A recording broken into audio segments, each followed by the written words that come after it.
1 Corinthians 15:33 in the New International Version says, "Do not be misled. Bad company corrupts good character." Proverbs 27:17 says, "Iron sharpeneth iron, so a man sharpeneth the countenance of his friend." Things that used to be utterly offensive to me don't bother me as much after being exposed to them on a regular basis. As I get used to them, I tend not to be outraged. This was the case when I was a young child. I watched popular movies but encountered profanity and violent scenes. Bad language outraged me. I was appalled that profanity would be used in a movie that would be seen by the general public. Would the actors be embarrassed to speak that way in front of their friends? I knew that profanity was written into the scripts of the movies I was watching, but I still felt that the characters had the ability to express themselves more intelligently and with higher class. Eventually, I was exposed to enough profanity that it didn't bother me as much. I didn't use profanity myself in real life. I had a large enough vocabulary to intelligently put my thoughts into words. When watching movies, though, profanity became a routine part of the language that actors seemed to use, and I didn't cringe like I did in the beginning. Violence in movies was more difficult to accept. I still have an aversion to violence in movies, but it's not as offensive as it once was. This is because I've been exposed to it over many years of watching television and movies. I've built up a tolerance to it. Only God knows how many assaults and murders I've seen portrayed in movies over the years. They don't affect me like they once did. Many times violence is central to the plot of a movie. I still take exception to a movie when an animal dies, though. Basically, the majority of the main characters in a movie can be wiped out as long as the dog in the movie gets to live. If an animal dies a violent death, or even a natural one, I am either outraged or profoundly saddened. The death of an animal affects me more deeply than the death of a fictional human character. Call me a softie. It is what it is. If exposure to media can change our perceptions of what's acceptable and unacceptable, our exposure to the people around us can do the same thing. Our conduct will either challenge our loved ones to come up higher in their walk with God, or they will lower our standards, and we will become lax in our integrity. It's good to evaluate our relationships from time to time. What doesn't add to our walk with God takes away from it. Since there is an exchange of energy in every interaction with another human being, we tend to be very protective of ourselves. Are we being worn down by those around us, or built up and challenged by the integrity of our friends? You can't get time back once you spend it, so it's important to invest in wise alliances, not relationships that bring us strife. Attention is the currency of the universe. When we pay attention to a relationship, that alliance becomes more valuable to us.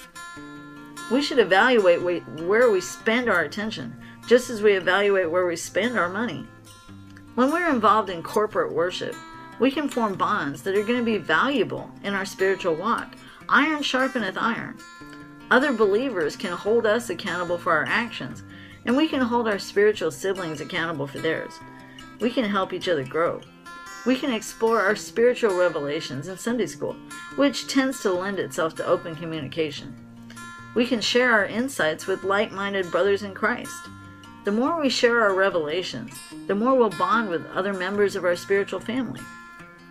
This healthy system of checks and balances doesn't happen when we're in a relationship with a non-believer.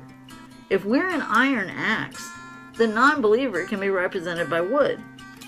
When an iron axe is in a relationship with wood, the two are going to clash.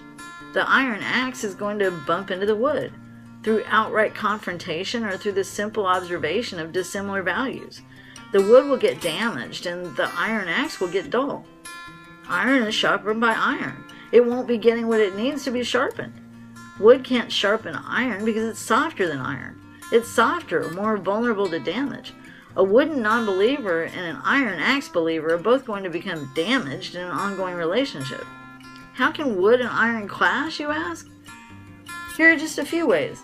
A non-believer may encourage sex in the relationship, while a believer will tend to forbid it outside of marriage.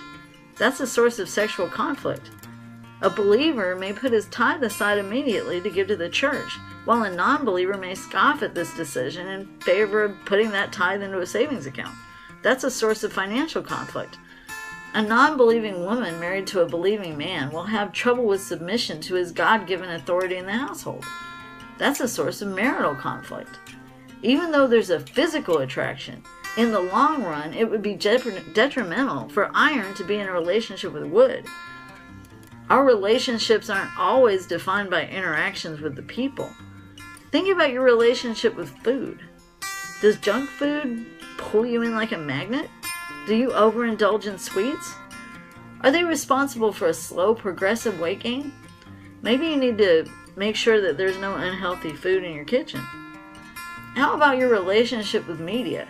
Are you drawn to sexually provocative films that could tempt you to experiment with sex outside of marriage? Or do you gravitate toward family-friendly movies? If you were watching a movie and your mom walked in unexpectedly, would you quickly reach for the remote and turn off the television? If so, you may need to evaluate your relationship with media. Relationships that draw you away from God's directives need to be carefully evaluated. Are they propelling you toward your destiny or pulling you in the opposite direction? As much as you love your friends, it won't be them who will ask you to give an account of your life. You have an appointment to stand before God. You will not be late for this appointment. None of us will be late for our meeting with our Creator. Child of God, you are iron. Strengthen the relationships that are going to keep you sharp and strong.